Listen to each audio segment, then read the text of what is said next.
గత ప్రభుత్వం 10 లక్షల కోట్ల రూపాయల అప్పులు చేసిందన్నారు ఏపీ మంత్రి నారాయణ. రాష్ట్రం ఆర్థిక ఇబ్బందుల్లో ఉన్నా సంక్షేమ పథకాలు కొనసాగిస్తున్నామని చెప్పారు. జూన్ 12 లోపు తల్లికి నిధులు అందజేస్తామన్నారు మంత్రి. ఆగస్టు నుండి మహిళలకు ఉచిత బస్ ప్రయాణం కల్పిస్తామన్నారు.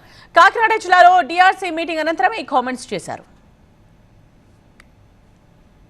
రాష్ట్రంలో అన్ని డిపార్ట్మెంట్లలో ఉన్నాయండి. అదే 10 లక్షల కోట్ల అప్పు అంటే అప్పు చేయటమే కాదు ఆయన యాక్చువల్గా అన్ని డిపార్ట్మెంట్లో పెట్టి నా డిపార్ట్మెంట్ తీసుకుంటే 3,000 కోట్ల రూపాయలు పిలిచి ఇవ్వాలి. నా మున్సిపల్ శాఖకు సంబంధించి 3,000 కోట్ల రూపాయలు. ఇది పెద్దవి కాదు, ఒక్క టిట్కో హౌసెస్లోనే 3,000 ఇవ్వాలి. టిట్కో హౌస్లోనే కాంట్రాక్ట్లు 3,000. అమరావతి రాజధానిలో వాళ్ళకి 1,000 కోట్లు ఇవ్వాల్సి ఉంటే మన మధ్య ఇచ్చాం.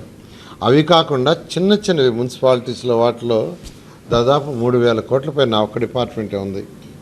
అయితే ఈరోజు ఆర్థిక పరిస్థితి అధ్వానం చేసి వెళ్ళిపోయాడు కాబట్టి ముఖ్యమంత్రి గారు 1 by 1గా మొన్న ఈ మధ్య 10 లక్షల లోపల ఉన్న బిల్లుని మన జనవరిలో ఇచ్చారు. జనవరి సంక్రాంతి ముందు ఇచ్చారు. ఆ విధంగా యాక్చువల్గా 1 by 1 చేస్తూ ఎవరికైతే కాంట్రాక్టులు గతంలో 2014-19లో చేసిన వాళ్ళకి ఇవ్వాలి, 19 నుంచి మన 24 దాకా చేసిన వాళ్ళకి ఇవ్వాలి. వీటిని 1 by 1 ఇచ్చుకుంటూ వస్తున్నారు. వీలైన తొందరలో అందరూ క్లియర్ చేయడం జరుగుతుంది.